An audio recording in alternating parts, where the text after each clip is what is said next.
Amsterdam থেকে Istanbul অবরুদ্ধ গাজা উপত্যকায় ইসরায়েলি হামলার প্রতিবাদে বিক্ষোভে উত্তাল রাজপথ।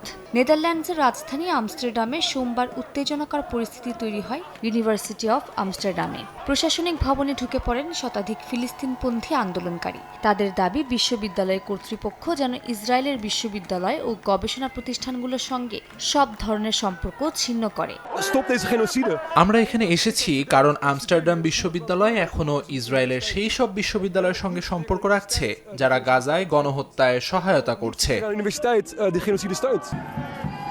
বিভিন্ন জানালা দিয়ে ব্যানার ঝুলিয়ে এবং ধোঁয়ার বোমা ফাটিয়ে আন্দোলনকারীরা বিশ্ববিদ্যালয়ের ভেতর থেকেই প্রতিবাদ চালিয়ে যান। কিন্তু ৫ ঘণ্টা পর ডাচদাঙ্গা পুলিশ জোরপূর্বক ভবনটি দখল করে আন্দোলনকারীদের সরিয়ে দেয়। প্রথমে ব্যানার আর স্লোগানের মধ্য দিয়ে শান্তিপূর্ণভাবে শুরু হলেও পুলিশি অভিযানে রূপ নেয় ঘটনাটি। ইউনিভার্সিটি কর্তৃপক্ষ জানায়, নিরাপত্তার খাতিরে তাদের কর্মীদের ভবন খালি করতে হয়।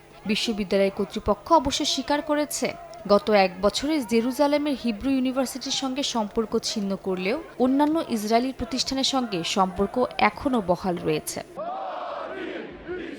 গাজায় ইসরায়েলি হামলা বন্ধের দাবিতে বিক্ষোভ হয়েছে তুরস্কের রাজধানী ইস্তাম্বুলেও। দেশটির ফাতিহি জেলার বেয়াজিদ স্কয়ারে জড়ো হয়ে সমাবেশ করেন হাজার হাজার মানুষ। গাজায় হামলা বন্ধে ইসরায়েলের ওপর আন্তর্জাতিক চাপ সৃষ্টির দাবি জানান আন্দোলনকারীরা। মালিহা সুহরাওয়ার্দী, সময় সংবাদ।